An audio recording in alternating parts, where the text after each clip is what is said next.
ya con la... Perdón, acá apareció un mensaje. Perdón, se me cortó, apareció un mensaje, Eduardo, no sé a qué se debía, pero bueno, por la duda lo corté. No, dale, estamos grabando la reunión. Ah, era por eso, era por eso. Bueno, bueno. Entonces, le decía, a raíz de una serie de normas que son parte de este proceso de desburocratización del Estado, de la simplificación, aparecieron estos nuevos principios que posiblemente yo esté un poco chapado a la antigua, me parecen un poco principios que les veo una vacuidad notable, ¿no? Esto de simplificación administrativa, la digitalización, la accesibilidad, la ampliación del silencio positivo como alternativa a la resolución, y que muchas veces cuando desde los poderes públicos se hace publicidad de estos nuevos principios, se los acompaña con figuritas de muñequitos con una notebook, como diciendo disfrutar tus vacaciones y hacer los trámites, y me parece que indirectamente se está contribuyendo a la pauperización de los procedimientos administrativos que no dejan de ser, a mi modo de ver, esenciales. No dejan de ser esenciales. Con relación al tema de... Esperen que... con relación al tema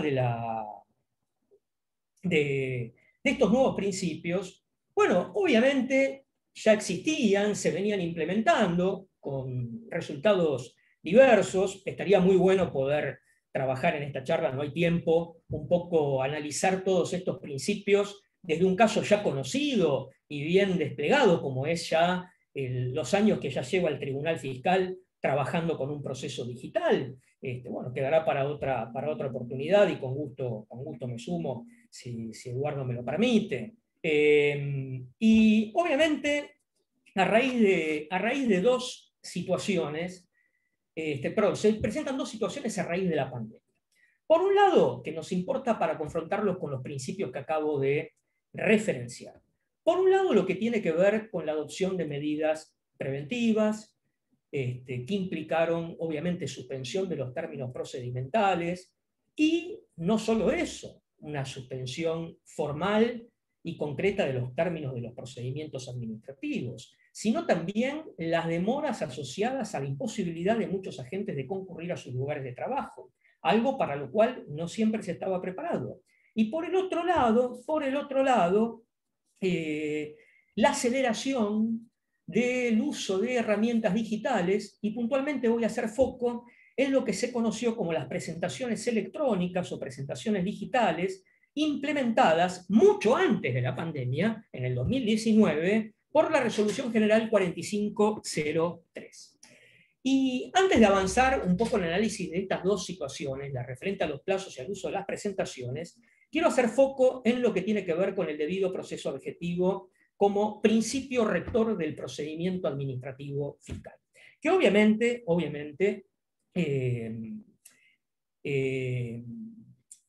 creo que va a ser el principio que está en juego, que está mayormente comprometido, teniendo en cuenta de que hay ciertas herramientas que el fisco va a consolidar a futuro. Y ya van a ver por qué.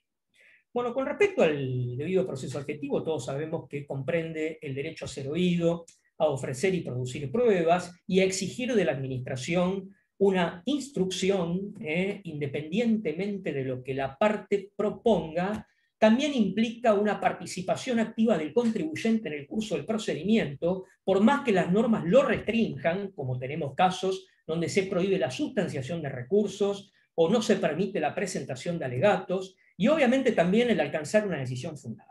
Eso es el debido proceso adjetivo. El debido proceso adjetivo. Y obviamente con relación al derecho a ser oído, yo destaco dos cuestiones para confrontarlas con la realidad que tenemos actualmente. Punto uno, el derecho a ser oído, que se manifiesta a través de la posibilidad de presentar escritos, a través de la posibilidad de presentar reclamos, denuncias, recursos administrativos, descargos, en fin, amplias acciones positivas por parte del contribuyente, también se manifiesta en la posibilidad de tener inmediatez con los funcionarios públicos, algo fundamental que no sé cómo va a quedar frente a la nueva realidad.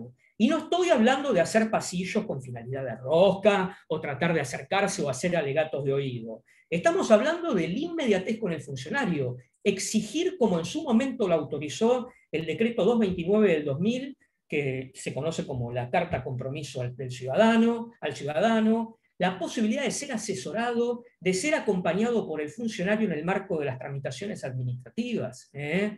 Es fundamental, es fundamental. El derecho a ser oído no implica que me pongan la oreja, implican obviamente que la recepción de cualquier planteo sea debidamente analizada, Obviamente que este derecho, como lo he mencionado anteriormente, está de algún modo desnaturalizado. No hay dudas que a raíz de la atención propia del contribuyente, nunca ha sido cómoda la atención del contribuyente en algunos ámbitos de contacto, como pueden llegar a ser una mesa de entradas o en ciertos ámbitos administrativos donde puede haber una cierta distancia. Tampoco una agencia donde uno puede ir a consultar cómo proceder en lo que tienen que ver con el cumplimiento de los deberes. Pero esa inmediatez es importante conservarla, profundizarla y no someterla a obstáculos por más que sean digitales. Y después otra consecuencia asociada al derecho a ser oído, que no es importante dejarlo de lado, es el informalismo a favor del administrado. Las nuevas herramientas, que muchas veces se traducen como comodidad, ¿son compatibles con el informalismo? ¿El informalismo es permitirme a mí presentar un escrito a las 24 horas? ¿O el informalismo es dejarme a salvo de cualquier defecto que haya tenido la presentación? Una de las premisas que tenemos que tener en cuenta los profesionales es que no tenemos que salir del frasco en el que muchas veces nos encerramos. El grueso de los contribuyentes del país atraviesan los procedimientos administrativos sin el debido acompañamiento. ¿Cuántas veces llegan a nuestros despachos actos administrativos con plazos ya vencidos para interponer un recurso, o con descargos donde se han reconocido la materialidad de los hechos que motivaron la imputación de una infracción, audiencias de descargo donde felizmente le hicieron reconocer al contribuyente que había cometido una falta? Bueno, sin lugar a dudas, hay que tener en cuenta que el informalismo, que está reconocido no solo normativamente en la ley 19.549 y su decreto reglamentario, sino también en distintos dictámenes de la Procuración del Tesoro, incluso en materia de la interposición de recursos. No es menor el tema y no hay que dejarlo de lado. Así que bueno, obviamente, teniendo este pequeño repaso sobre el tema de los principios y puntualmente los que se acabo de mencionar, sin dejar de lado la eficacia, vamos a ver qué pasó en la historia reciente de los procedimientos fiscales con esta medida de las presentaciones digitales. Las presentaciones digitales nacen en el año 2019, tiene como finalidad tratar de simplificarle la vida a los contribuyentes, reconoce antecedentes en el Plan de Modernización del Estado y en un decreto del Poder Ejecutivo Nacional, el 891, que refiere a las buenas prácticas en materia de simplificación, y hace especial hincapié en esto de evitar concurrir a las dependencias de AFIP. En eso fue de algún modo premonitorio para el tiempo que estamos viviendo. Pero bueno, veamos qué características tiene este sistema y a ver si es compatible con los principios que acabamos de ver. Obviamente se toman las presentaciones digitales, que se entra a través del portal de AFIP, se lo toma como una declaración jurada, permite obviamente teniendo clave fiscal y obviamente quit, establece una serie de trámites, vamos a ver ahora cómo se ha ampliado en los últimos meses. Es un sistema que permite hacer presentaciones con archivos adjuntos, acusa recibo, teóricamente la AFIP debe dar cuenta de los defectos que tenga la presentación, se pueden desistir esas presentaciones, y tiene un sistema de seguimiento que a mí personalmente veo que puede ser una señal de retroceso a futuro. Tiene un sistema de seguimiento con 3 palabras: enviado, en curso, finalizado. Algo parecido más a un despacho de Mercado Libre que a un procedimiento administrativo, con todo lo delicado que tiene que ser. Obviamente uno puede pensar, bueno, pero el procedimiento administrativo, los que están en este esquema de presentaciones electrónicas, son sencillos. No, justamente no. Si bien en un primer momento quedaban excluidas todo lo que sean denuncias, los procedimientos de determinación de oficio, los sumarios que nosotros conocemos por la ley 11.683, y decía los recursos de la 11.683 y del decreto reglamentario, a raíz de las medidas sanitarias y la emergencia que se decretó, se incluyeron de uso obligatorio el ejercicio de dos recursos administrativos, que son el del artículo 74 del decreto reglamentario de la 11.683 y lo que se dio a conocer, esto textual, lo que ustedes están viendo ahí en la filmina, impugnación RG 79, referido a los medios de impugnación desde la Resolución General 79, que es la impugnación de la determinación de recursos de la Seguridad Social e infracciones que allí también se dicten. Y el otro es el famoso recurso de apelación, que en realidad no es una apelación, ante el director general, o la reconsideración en el caso que el acto administrativo fuese dictado por el director general, que se lo conoce también en nuestro palo como el recurso residual ante la imposibilidad de aplicar los otros medios de impugnación que tenemos. Obviamente no puedo ampliar por una cuestión de tiempo en cómo funcionan estos recursos en este momento, pero seguramente ustedes saben la importancia y la cantidad de temas que pueden ser canalizados por este lado. Yo personalmente puedo decir que con el recurso del artículo 74, en los casos donde lo he ejercido, no he tenido suerte y tuve que terminar en la justicia, en todos los casos, mientras que en el procedimiento de la RG 79, debo admitir que he tenido muchas buenas experiencias en la tramitación, con apertura a prueba en sede administrativa y con resultados favorables incluso en sede administrativa. Hoy la perspectiva de que estos dos procedimientos recursivos se canalicen por un sistema con las presentaciones digitales, por cómo funciona, que ahora vamos a ver, me genera un poco de inquietud y cierto escozor. Y les explico por qué motivo. Bueno, con relación al tema, porque son recursos administrativos. Los recursos administrativos son fundamentales. Son la llave o no para el reconocimiento de un derecho. Si uno no ejerce un recurso, se pierde el derecho. En el régimen federal, actualmente, la pérdida del derecho a recurrir, porque se me pasó el plazo, porque no he sido debidamente notificado, se paga con la pérdida del derecho, porque la denuncia de ilegitimidad, que es el mecanismo que tenemos frente a la posibilidad de quedarnos sin posibilidad de ejercer un recurso, o la denuncia de legitimidad como recurso presentado extemporáneamente, ustedes saben bien que por la actual doctrina de la jurisprudencia de la Corte, en el fallo Gorordo, no habilita la instancia judicial, Así que el ejercicio de recursos es fundamental. Por más que sean ritualismos inútiles en muchos casos, no deja de ser trascendente, porque uno puede decir, che, la FIP nunca te va a dar un recurso, pero si no lo ejerces no podés acceder a la justicia. Esa es la realidad actual desde el año 99 a la fecha y es lo que está pasando. Entonces, ¿qué beneficio tiene introducir en este portal el ejercicio de estos dos recursos? Para mí, casi ninguno, salvo el tema de evitar el desplazamiento hasta la agencia o hasta la región donde sea necesario presentar el recurso. No hay una sola ventaja que tenga el ejercicio del recurso por este medio. Obviamente, las dificultades propias de la práctica judicial, esos minutos de suspenso, donde el funcionario o el empleado se va atrás de un archivo gris y se queda unos minutos atrás esperando que vuelvas con el recurso y te lo selle, exigencias como fotocopias de documento para tomarte el recurso, esperas interminables. Bueno, ese tipo de cuestiones las dejamos de lado y está perfecto. Pero me parece que no ofrece hoy otro mecanismo o no, ninguna ventaja al respecto. Todo lo contrario, hay peligros. Y esos peligros se manifiestan a través de estas inquietudes. En primer lugar, yo creo que el impacto documental de dejar algo en una mesa de entrada con documentación, ¿será que yo me convertí en un sommelier de los papeles? No lo sé, pero me parece a mí que tiene un impacto que nunca va a tener una presentación electrónica. Eso es fundamental, se le baja el precio. Si ya hoy tenemos regulaciones, como existe en el caso de la exclusión del monotributo, en el mismo artículo 74, restricciones a la sustanciación, ¿qué nos queda cuando esa presentación sea electrónica? ¿Qué pasa? Que el hecho que nos han exigido que sea obligadamente el ejercicio a través de esta vía, ¿será así después de que termine la crisis sanitaria?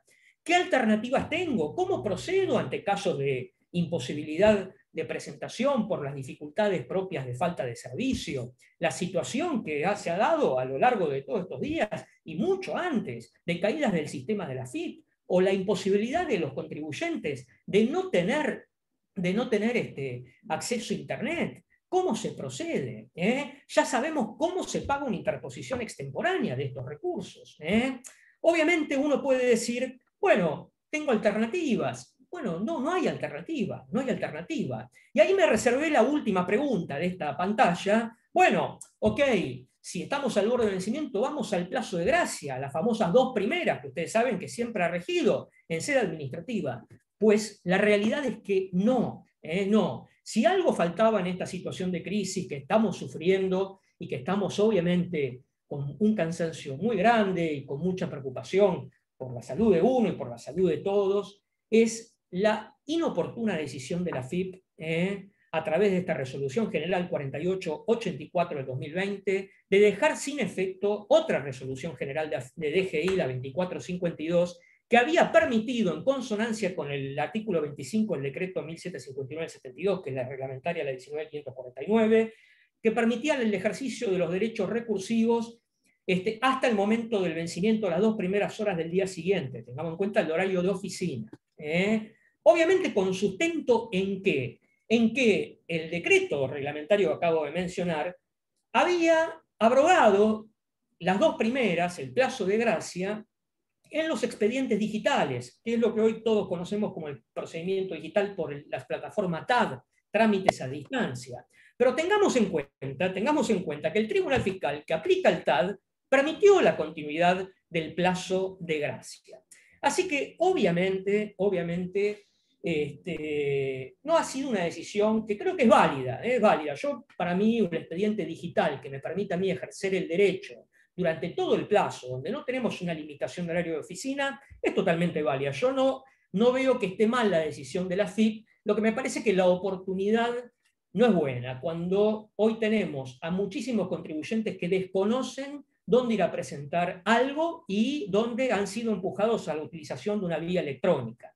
Así que me parece que es un verdadero retroceso. Con lo peor de todo, que ustedes saben, la resolución general se dictó el 17 de diciembre, una fecha en la cual la AFIP tuvo que reconocer que ese día el sistema estuvo caído, para que ustedes vean. Así que obviamente está ahí. No vamos a hacer méritos sobre el tema del plazo de gracia, simplemente porque se me está acabando el tiempo y no quiero extenderme mucho. No siempre tenemos que asociar el plazo de gracia con profesionales negligentes que trabajan todo último momento. Existe esto, pero cualquiera que sepa, muchas veces, para los que trabajamos en esto, el contacto con el cliente que viene por uno de estos temas, muchas veces es el primer contacto que tenemos. Obviamente uno tiene clientes con los cuales puede o tiene el privilegio de trabajar los temas tributarios desde un primer momento. Yo tengo clientes que me pueden decir, me llegó una fiscalización, y uno ya se arma desde ese momento, o clientes donde llaman y dicen, hoy estuvo la AFIP por acá y me hizo un acta. Muchas veces no sucede eso, y reunir las cosas a veces cuesta y mucho. Así que obviamente me parece a mí que esta restricción es un paso atrás. Así que creo que, punto 1, de cara a lo que estamos viviendo, esto, si se consolida, debería arbitrarse una serie de medidas para evitar que haya una afectación a los derechos del contribuyente. En primer lugar, en lo que tiene que ver con la accesibilidad, si es un principio nuevo y tan importante, garantizar alternativas a la digitalización. Fundamental. Acuérdense que si pasa esto de estar obligados a ir por la vía digital, creo que hay que permitir al contribuyente, yo lo haría, nada de andar generando incidencias, impresiones de pantalla, obviamente no dejar las cosas para último momento, pero sí utilizar medios alternativos, correo, carta documento, confronte sellado, lo que sea, pero la obligatoriedad digital yo no la compro si se me está acabando el vencimiento y no tengo acceso garantizado a la plataforma digital. Simplificación, la posibilidad de que los trámites administrativos digitales respondan a una lógica propia de un procedimiento, no que quede el seguimiento sujeto a 3 pasos, no es un despacho por correo, es un procedimiento administrativo, que se garantice la posibilidad de que si se ofrece prueba haya un ámbito de producción de la prueba y no un portal que no dice absolutamente nada en muchos aspectos. la posibilidad de evitar que se whatsappice el procedimiento administrativo. Las respuestas que se están dando frente a planteos son bastante pobres, son bastante pobres. He tenido casos de respuestas de parte de AFIP, donde no se le indica al contribuyente los recursos que tiene contra esa decisión, como es el deber de buena fe de tener que indicarlos, y el plazo que tiene y si tiene agotada la vía administrativa. Es decir, me parece a mí que es muy importante. Y obviamente, por último, y perdón, creo que ya estoy casi en el tiempo cumplido, quiero hacer una referencia al tema de los plazos, ¿no? Que es un poco lo que quedó anunciado como motivo de la charla y quedó para último momento, que tiene que ver con el tema del cumplimiento de los plazos. Sabemos que los plazos son obligatorios tanto para la administración como para el contribuyente, desde ya que el incumplimiento por parte de la administración no acarrea las mismas consecuencias que para el contribuyente, eso está claro, hemos dicho recién lo que implica la pérdida de un derecho por el vencimiento de los plazos, y obviamente me parece a mí que es una cuestión, el tema del cumplimiento de los plazos, donde no tenemos la ayuda del informalismo y el incumplimiento de los plazos por parte del contribuyente es, sin lugar a dudas, fatal. Estas nuevas normas que tienden a la desburocratización y que dicen promover el silencio positivo cada vez más ampliado, yo personalmente creo que la AFIP nunca va a habilitar el silencio positivo frente a planteos, eso está claro, que no lo va a hacer. El único caso que conozco, por lo menos yo, no liquido impuestos, pero fue hace muchos años respecto a aceptación de planes de facilidades, pero no me parece que el silencio positivo sea una alternativa. Bueno, rápidamente saber que en lo que fue el año 2020 hubo distintas ferias extraordinarias a raíz de la crisis sanitaria del COVID, con distintas excepciones, que ahí las tienen, con gusto después la podemos referenciar, pero rápidamente quiero decir que obviamente a fines de noviembre del año pasado se levantó la suspensión que venía por el decreto 298 y se restablecieron los plazos en los procedimientos administrativos regidos por la 19.549 y especiales. Esto obviamente trajo consecuencias, no solo el aspecto formal que mandó a suspender los plazos o establecer feria, sino también la complicación en la gestión del organismo. Hoy, y no haciendo la pregunta que está acá y ya ir cerrando, ¿es justificación suficiente de la demora que realmente se está padeciendo? Cada uno de ustedes tendrá su propia experiencia, yo tengo la mía, y no hay duda de que los plazos ya venían demorados. Había una cultura de incumplimiento de plazos por los vicios que les comenté al principio. Digamos, ¿es motivo suficiente para justificar la actual demora, las complicaciones derivadas de las medidas sanitarias y preventivas aplicadas? Por ejemplo, el hecho de no poder asistir a los lugares de trabajo, la distancia con el expediente físico.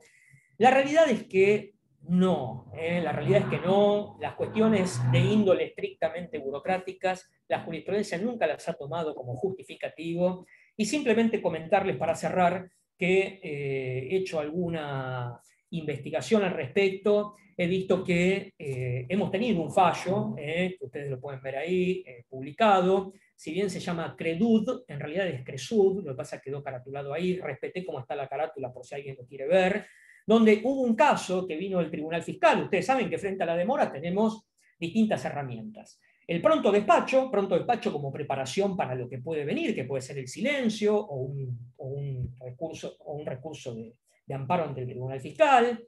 Se puede aplicar la queja por defecto de tramitación, podría ser en el procedimiento fiscal, y tenemos obviamente el recurso de amparo en el Tribunal Fiscal de la Nación, donde podemos llegar a encontrar una solución a una demora injustificada por parte de la Administración a la resolución de cualquier trámite. Bueno, en este fallo, que es de la Sala Quinta de la Cámara Contencioso Administrativa, venía del Tribunal Fiscal con un rechazo del amparo de la empresa en un caso de restitución de retenciones de IVA que había tenido el contribuyente, y con una demora donde se justificaba las dificultades propias de la pandemia y las medidas que había dispuesto la Administración Pública Fiscal. Bueno, fíjense, no pretendo hablar porque no hay más tiempo, pero que bueno, tuvo en cuenta de que la mera invocación de las dificultades asociadas a la pandemia no hacen mérito suficiente como para evitar proveer el trámite solicitado por el contribuyente. Así que bueno, Desde ya que es un desafío, creo que la nueva realidad nos va a encontrar con la consolidación de estas herramientas digitales, con una progresiva digitalización, y no venimos de un pasado precisamente destacable, y lo único que es mi deseo, y transmito la inquietud a todos ustedes, es que en el futuro, a raíz de esta supuesta simplificación, no se acentúen las distorsiones en los procedimientos. Bueno, gracias. Eso fue todo. Y perdón la demora, pero les debo 6 minutos. Al contrario, excelente, Jorge. La verdad que un placer escucharte de un tema de tanta importancia hoy en día para nuestra actividad. Salimos y le vamos a dar la palabra al próximo expositor. Tendrá que salir. Ahí estamos acá. Ahí el doctor Ludueña, sí, al que todos conocen. Bueno, el doctor Gabriel Ludueña, que muchas veces lo hemos escuchado y a quien tenemos el placer hoy también de escuchar, es un abogado con diploma de honor de nuestra universidad, especialista en Derecho Tributario, docente de la Facultad de Derecho y de otras universidades, y hoy nos va a hablar también de un tema de mucha trascendencia porque está en boca de todos y es justamente el nuevo blanqueo para la construcción. Va a hablar de la ley 27613, va a hacer reflexiones sobre los efectos fiscales e implicancias penales. Gabriel. Bueno, muchas gracias a todos y a todas por acompañarnos, especialmente a Horacio Corti, a Eduardo Laguzzi, Jorge Luzona, Juan Manuel Álvarez Echagüe, a vos Susana, a Lucía. Muchas gracias por hacernos el aguante y darnos el apoyo para esta jornada. Como decía Susana, mi idea era compartir algunos conceptos. No sé si se está viendo la pantalla en este momento.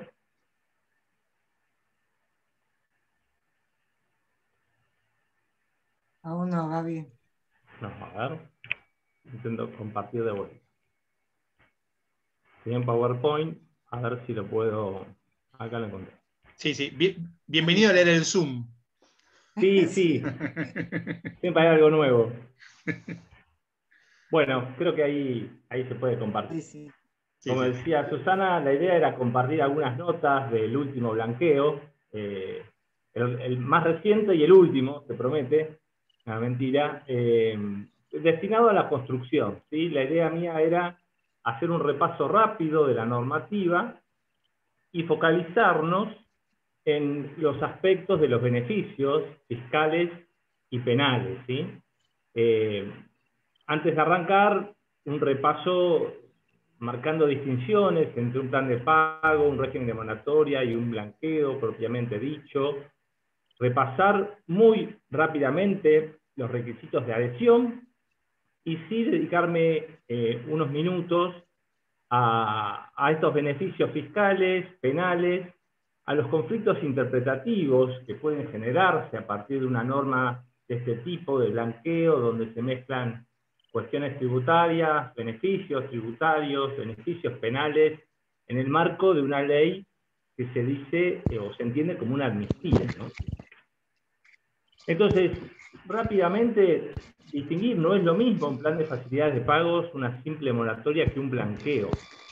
El plan de facilidades de pago no extingue per se ni las sanciones, ni el capital, ni los intereses, es solamente una espera, ¿sí?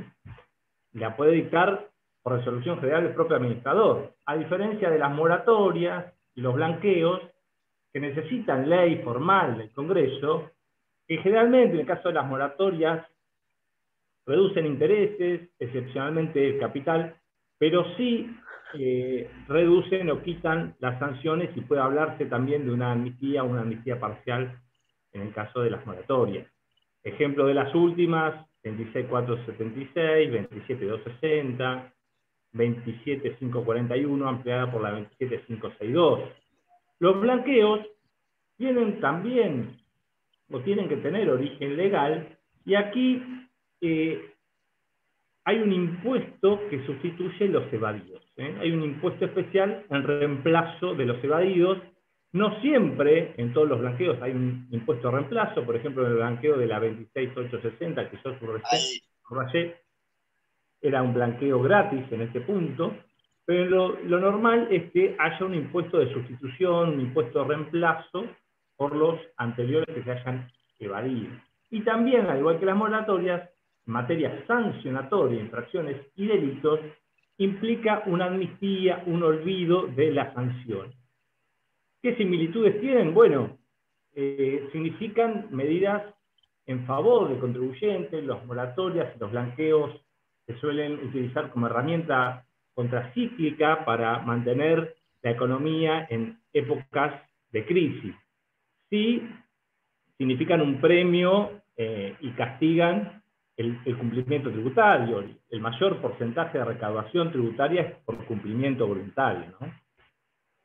Entonces, ¿cuáles son los antecedentes? Bueno, son bastantes. Es innumerable la cantidad de regímenes desde 1987 a la fecha que han significado despenalizaciones, moratorias, blanqueos. Pero bueno, ahí yo hice un repaso de la normativa. 8 leyes encontré desde 1987 hasta la actual 27613, y que las menciono, pues va a haber fallos de la Corte que nos van a permitir interpretar estas leyes, y esos corolarios de la Corte pueden ser aplicables a un blanqueo como el que estamos analizando en la actualidad. Ya me meto en la ley 27613, publicada en el Boletín Oficial el 12 de marzo de este año. ¿Y cuál fue el contexto? ¿Qué se evaluó? Y en el 2020 se evaluó, cuando empezó el proyecto, un aumento, obviamente, del desempleo, producto de esta crisis sanitaria que golpea tan fuertemente a la economía. Se evaluó también que una de las actividades más castigadas era la construcción, que la construcción tiene un efecto multiplicador importantísimo en el empleo, y también, a la par, como una cofinalidad, se busca o se pretende reparar un déficit habitacional por falta de vivienda, ¿no? En el debate en el Senado, yo ahí traigo a colación 3 opiniones en el debate que refieren a esta necesidad de incentivar la construcción, que la construcción es, todos sabemos, es reactivante de la economía, del empleo. Y por último, la senadora Vega sostiene, bueno, sí, los blanqueos tienen una cuota de injusticia, pero en el caso el fin justifica los medios. Yo no sé si este blanqueo es el más justificado de los últimos en cuanto a la situación económica que intenta remediar. Lo que sí es una herramienta que utilizó el legislador, y en principio, bueno, es una decisión política y soberana no revisable. ¿Qué dice la ley 27613? Bueno, es un régimen de incentivo a la construcción federal argentina y de acceso a la vivienda. Busca promover las inversiones inmobiliarias en 2 títulos. El título primero consagra beneficios tributarios en materia de impuestos a las ganancias, transferencia de inmuebles, bienes personales. Son beneficios tributarios pensados para el que declaró, digamos, el que tiene dinero declarado. No es propiamente el título 1 un blanqueo, sino beneficios tributarios. El título 2, propiamente dicho, si bien no lo dice expresamente, el título 2 está denominado como un programa de normalización para reactivar la construcción federal argentina. El título 2 es un título que contempla el blanqueo. De hecho, el que accede por el título 2 no puede acceder por el título 1.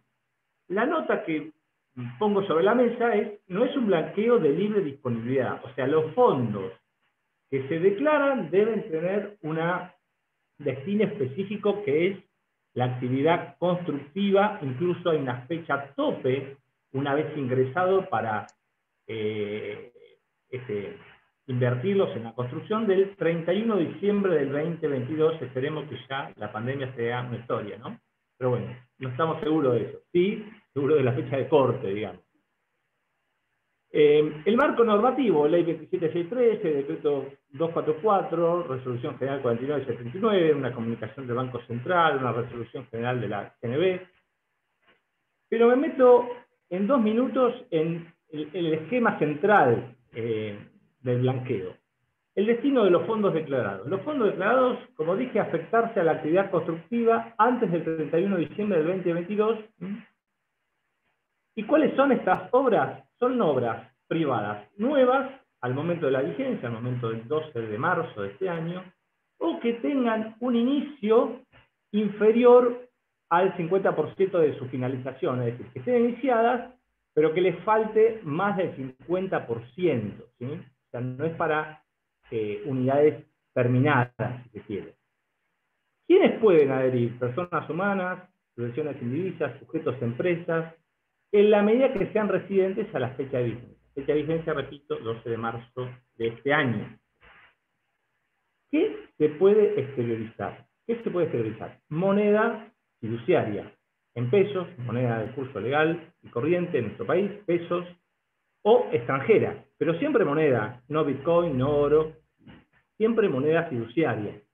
Lo más usual es que sean dólares, ¿sí?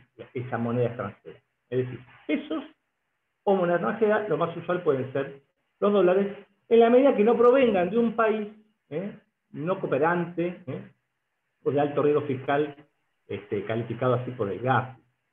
¿Qué se debe hacer con ese dinero? Bueno, hay, el régimen contempla que se debe abrir una cuenta especial, el Banco Central expresó a los bancos para que abran una cuenta especial TECON, que va a ser a nombre del declarante, en pesos o en moneda extranjera. Moneda extranjera, lo más común, reitero, se trata de los dólares.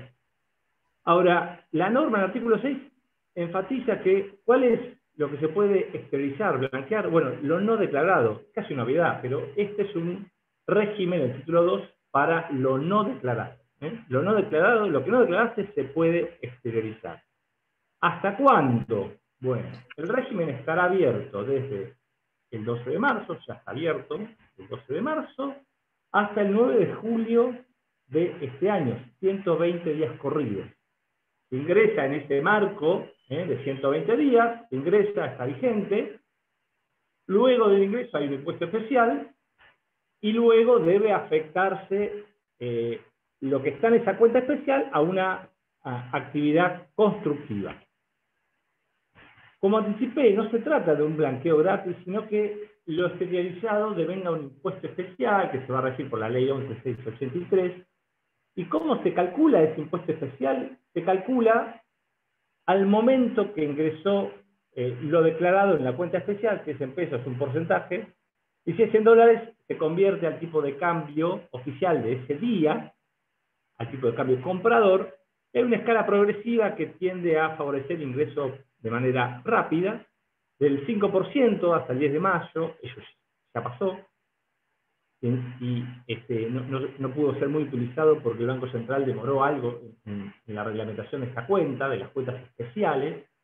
Está vigente hoy del 11 de mayo al 9 de junio la alícuota segunda para ingresar del 10% y una alícuota tercera, un tercer escalón del 20%, que para un blanqueo luce algo alto, compensado por la posibilidad de la conversión de una moneda extranjera a un tipo de cambio oficial y poder usar la moneda depositada en los propios dólares sin tener que convertirlos al cambio oficial. Este impuesto especial no puede ser deducido del impuesto a las ganancias, y es tan importante el pago de este impuesto especial porque si se incumple, si no se paga el impuesto especial, se caen los beneficios del blanqueo. Se tiene por no adherido. Bueno, ¿cuáles son estos procedimientos? Jorge anticipó que los trámites en página AFIP, bueno, acá se debe recurrir a la página de AFIP, al micrositio con la clave fiscal de normalización de la tenencia en moneda extranjera, perdón, moneda nacional, moneda extranjera, ley 27613, y hay que cumplimentar etapas, registrar la existencia de la tenencia, su evaluación, hacer una declaración jurada, eso nos va a dar el cálculo del impuesto a ingresar, generar el BEP, pagarlo e ingresar esa declaración jurada, ¿sí? Además, se contempla que los sujetos que adhieren deben desistir mediante un formulario 408 de reclamos administrativos o judiciales tendientes a realizar ajustes o pretender ajustes por inflación y desistir de cualquier reclamo de naturaleza tributaria. Ahí puse el signo de interrogación, el aporte extraordinario, si se considera un reclamo de naturaleza tributaria o no. Lo cierto es que si se lo considera, se debería desistir para permitir adherir, ¿sí? El que no tiene nada para desistir, bueno, no debe presentar este formulario, se entiende. ¿Quiénes son los excluidos? Bueno, los excluidos son los condenados que no tienen sentencia, que no tienen cumplida la condena con sentencia firme, pero que no tengan cumplida la condena por delitos tributarios, delitos aduaneros, ya sean personas humanas, o en el caso de las personas jurídicas, que esas personas humanas integren algún cargo de director, consejero, síndico, administrador.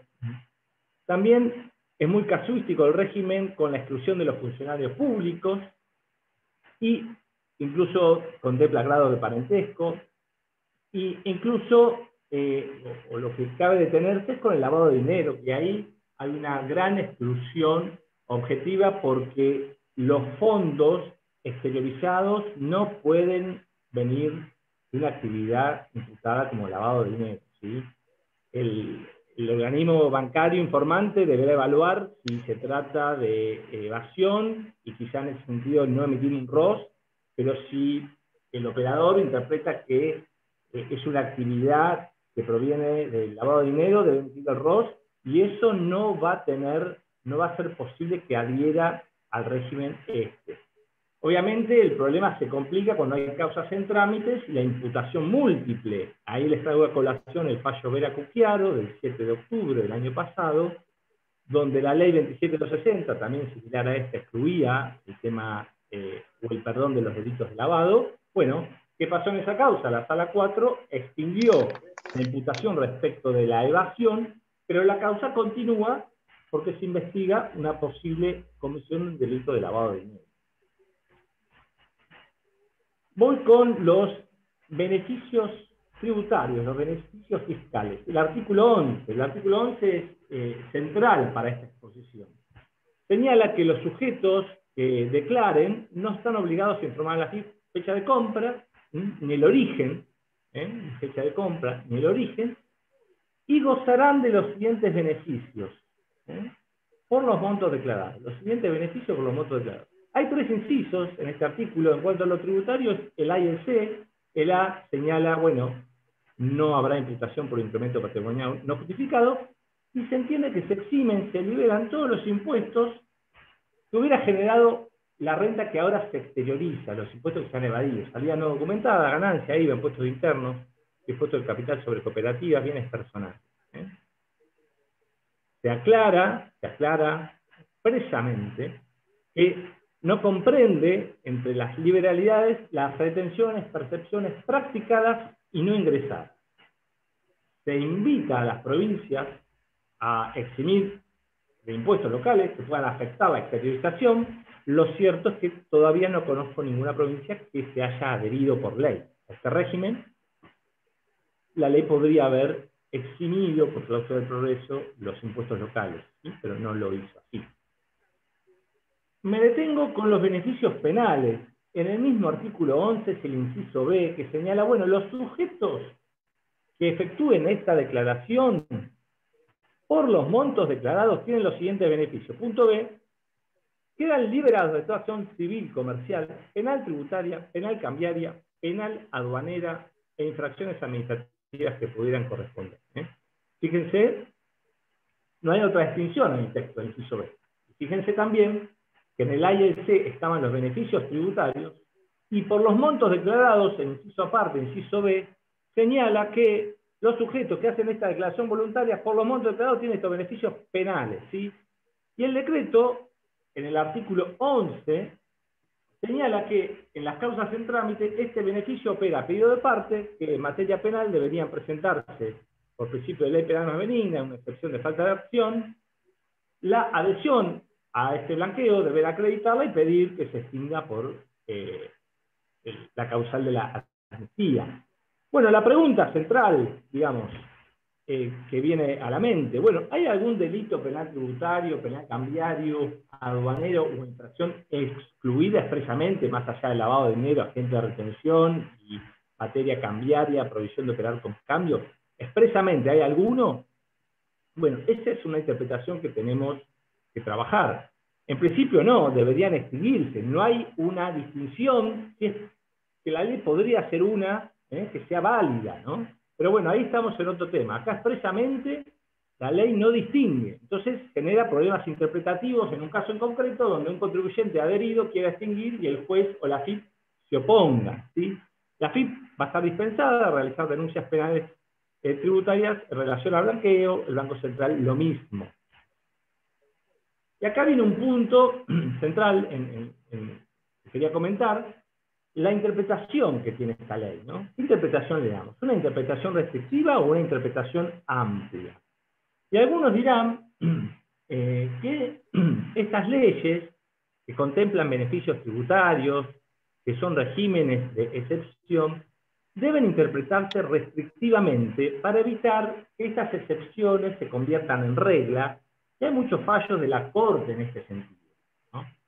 Ahora bien, esto ha hecho que se impongan en determinadas instancias requisitos que no están en la ley expresamente, pero sí surgen de esta interpretación, como puede ser la necesidad de que la declaración sea espontánea, que se desistan de determinadas acciones, ciertos tipos de ajustes, facturas apócrifas no. Bueno, estas cuestiones han motivado algunos fallos y los voy a pasar a comentar, ¿sí? Temas de espontaneidad, facturas APOC, requisitos de desistir.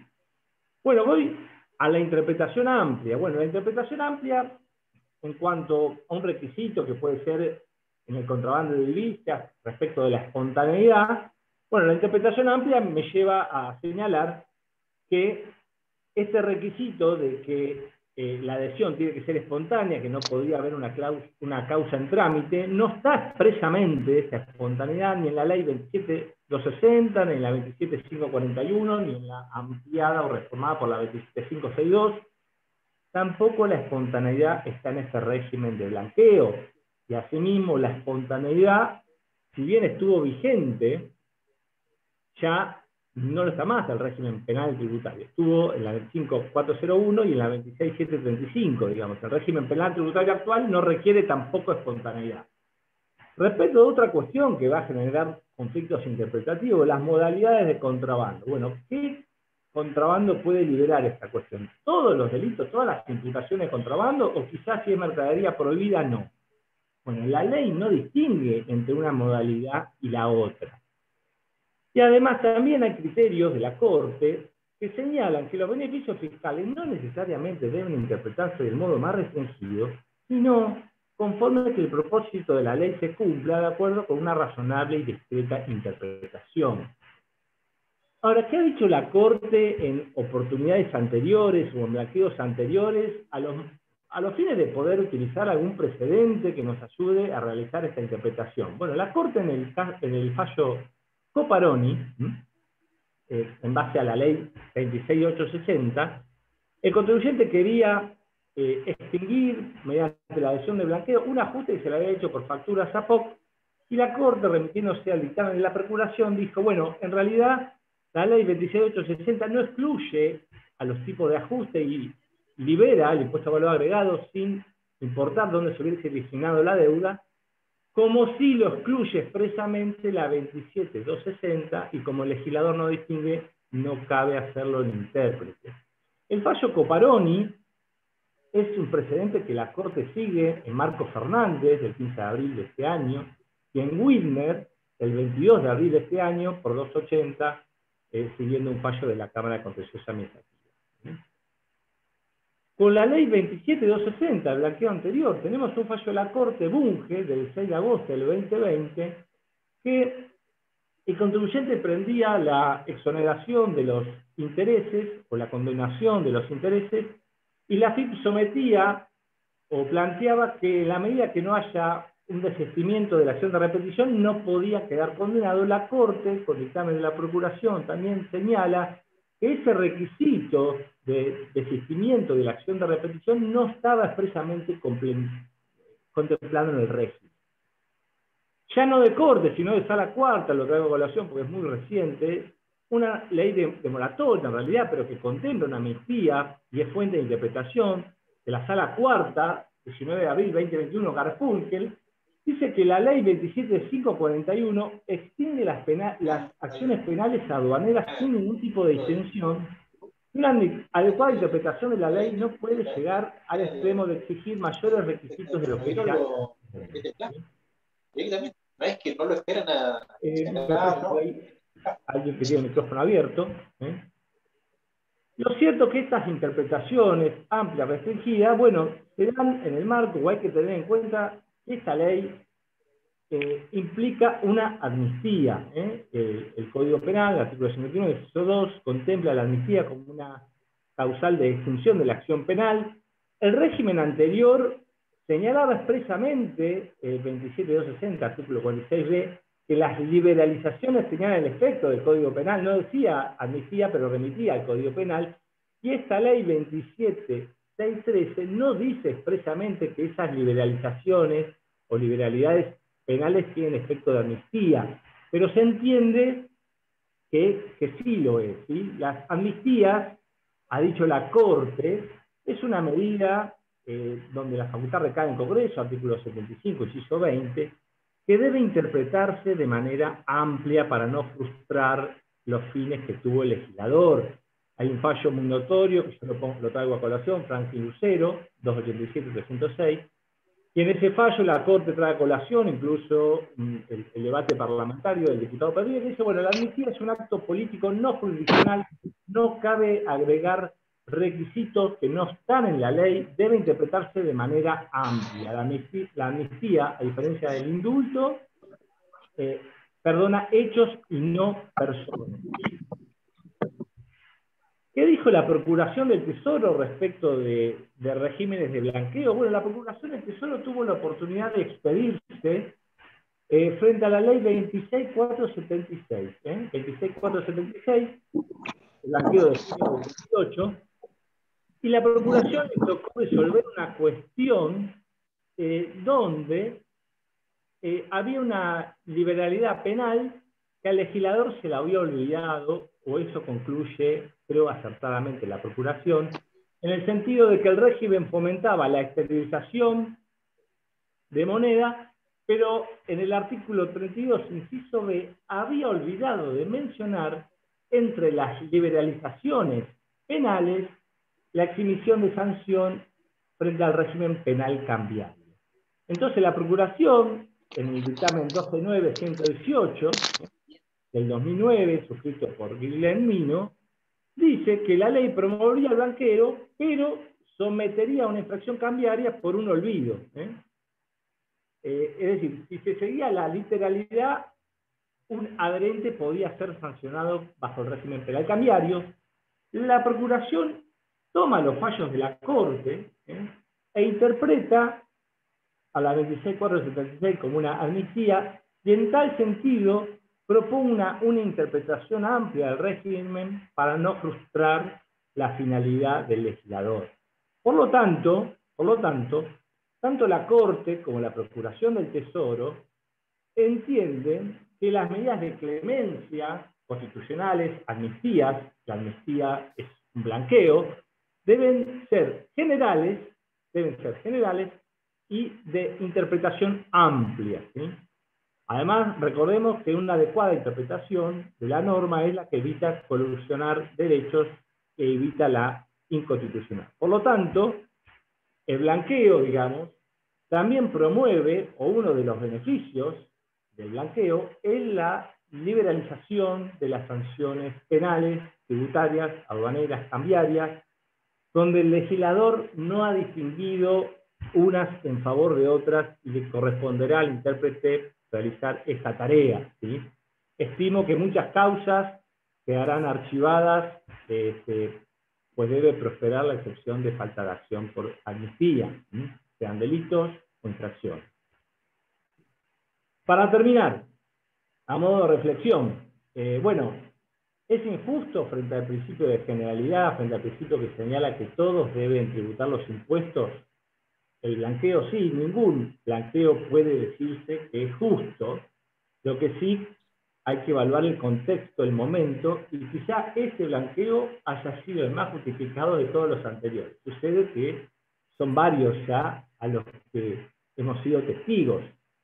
Ahora, más injusto es el régimen general, entiendo yo, donde el régimen penal tributario, por ejemplo, permite extinguir la acción penal por el artículo 16, incluso en el caso de la evasión agravada. Es decir, el delito más grave permite ser reparado, está bien, por única vez con el pago del tributo. Eso me parece incluso mayor injusticia que un blanqueo, y entiendo que eso debe quedar fuera en una reforma de la ley penal tributaria, ser reemplazada por una cuestión que reduzca la penalidad, pero no este principio de oportunidad del pago.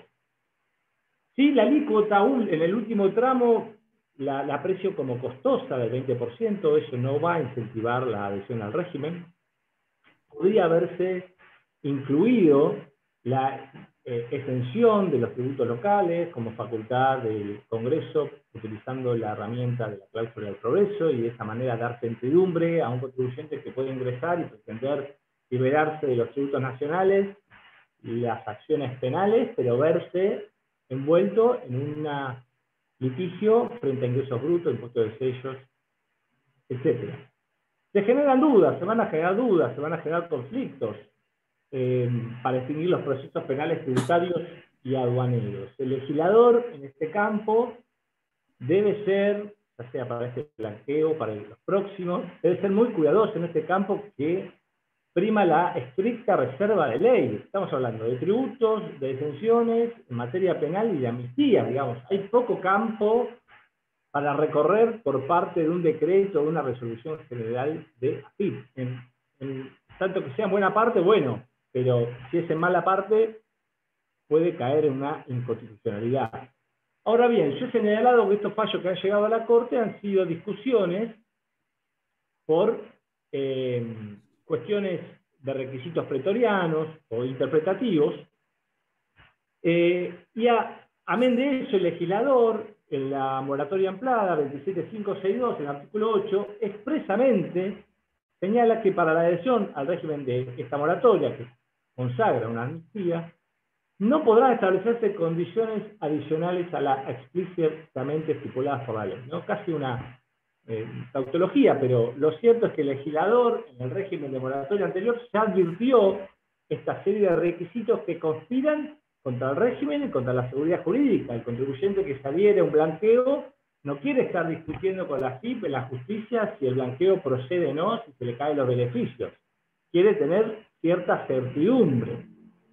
Por lo tanto, a mi criterio, y acá tomando partido ya por una interpretación amplia del régimen, atento que es una amnistía, la afectación de lo declarado con la finalidad constructiva y el pago del impuesto especial, bueno, es el precio para obtener los beneficios, tanto fiscales y penales. El pago, la afectación de lo declarado a la construcción, borra el disvalor de la acción y repara el daño causado, ¿sí? El criterio interpretativo que debe primar no debe ser el restringido, sino el amplio, que es el propio de las amnistías, y recordar donde el legislador no distingue, no debe distinguir el intérprete. Bueno, eso es todo. Muchas gracias. Excelente, Gabriel, tu exposición. La verdad que en detalle. Preguntas, hay una sola por el momento, no sé si Susana, en perdóname. el chat hay alguna pregunta Perdóname, más. Susana. Sí. Discúlpame. Con mucho temor, acá hay un asistente que quiere formular unas observaciones. Que, a ver, como comentó bien Jorge Luzona, ¿no? Gabriel Ludueña, Jorge, Juan Manuel y yo somos de la Cátedra de Lomas de Derecho Tributario, y hay un miembro de la cátedra que quiere formular un par de observaciones. Así que, si lo permitís, Antonio, ¿te animás a abrir el micrófono y hacer tus comentarios? ¿Qué tal? Buenas tardes. Gracias por la presentación, Eduardo. Bueno, muy buenas las presentaciones. Primero, para saludarlos y creo que felicitar en nombre de todo el auditorio a Gabriel y al amigo Jorge Luzona.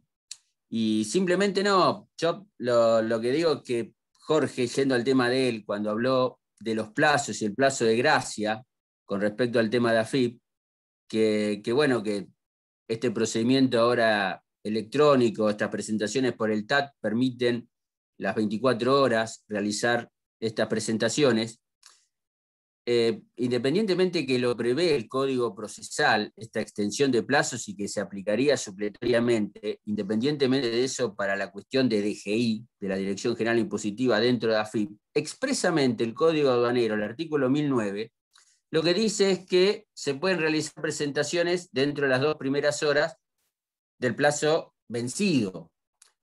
Con lo cual, indudablemente, esta resolución de AFIP, por lo menos en el plano aduanero, porque regula todo tipo de trámite administrativo en AFIP, se extralimita. Es decir, esto es muy claro en relación al código aduanero, es decir, salvo que en AFIP tengan otro código aduanero que yo no tengo, digamos, voy, tomo ese artículo y lo veo claramente, con lo cual entiendo que esto, bueno, no sé, quizá la jurisprudencia lo pueda en algún caso concreto corregir, y algún día tome nota la AFIP que o modifican el código aduanero y no establecen ese plazo de gracia, o realmente acá hay una limitación a los derechos del contribuyente que en estos casos, digamos, de hacer una presentación, y como bien decía Jorge Luzona con respecto al tema de la limitación que tiene como recurso la denuncia de ilegitimidad para seguir ocurriendo en instancias judiciales, está muy claro que hay una limitación o una reducción de derechos de los contribuyentes, y en realidad tendría que ser al revés, máxime cuando, entiendo, el fisco en el plano aduanero no tiene facultades para regular más allá, digamos, o para restringir los derechos que otorga el propio código. Eso es lo único que quería decir. Digamos, después me pareció que estuvo todo brillante. Bueno, muchas gracias, Antonio. Susana, y teníamos una pregunta, ¿no?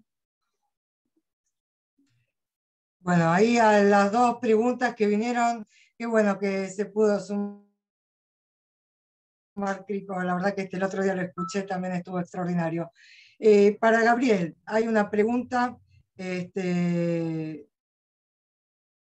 te parece, te la leo. De Nicolás Vicenti. La ley 27613. ¿Sería factible que un contribuyente se adhiera con fondos ya declarados a los beneficios de título 1 y a los beneficios del título 2 con fondos no declarados en la realización de una misma inversión inmobiliaria? ¿O el beneficio propiciado de uno de los otros impide el del otro? No sé si se entendió la pregunta ahí, Gaby. Sí, expresamente creo que está en la ley, señala que el que ingresa por el título 2 no puede ingresar por el título 1, es decir, serían excluyentes ambos títulos, ¿no? Como un castigo, digamos, ingresás por el 2, tenés beneficio, pero no tenés los del título 1, ¿no? Por sujeto. Así que va a estar excluido, no va a poder adherir al título 1. Es excluyente. ¿Quedó claro? Creo que sí. Bueno, y hay otra preguntita más para vos también, Gabriel. Dice, ¿qué opinás sobre la referencia a la única vez que incorpora el artículo 7, inciso C, del decreto 244 del 2021, que afecta la posibilidad de convertir los dólares en pesos a través de la operatoria?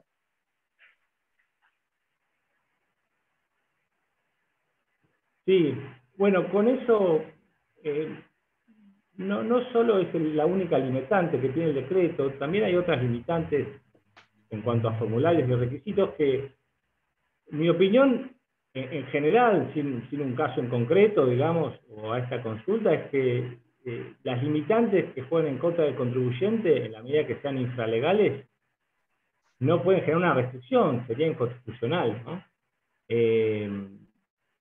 En esta materia de estricta legalidad están los beneficios tributarios, los beneficios penales, y estamos en una amnistía, artículo 75, inciso 20. Por lo tanto, los decretos, las resoluciones de AFIP, tienen que regular respecto del procedimiento, del cauce, pero no pueden significar una limitante que cercene un derecho porque lo entienden constitucional. Es decir, por única vez no creo que pueda ser constitucional esa limitante. Esa es mi interpretación. Y la pregunta de Hernán Pepperly. Creo que está contestada, no sé si alguno más quiere hacer alguna pregunta.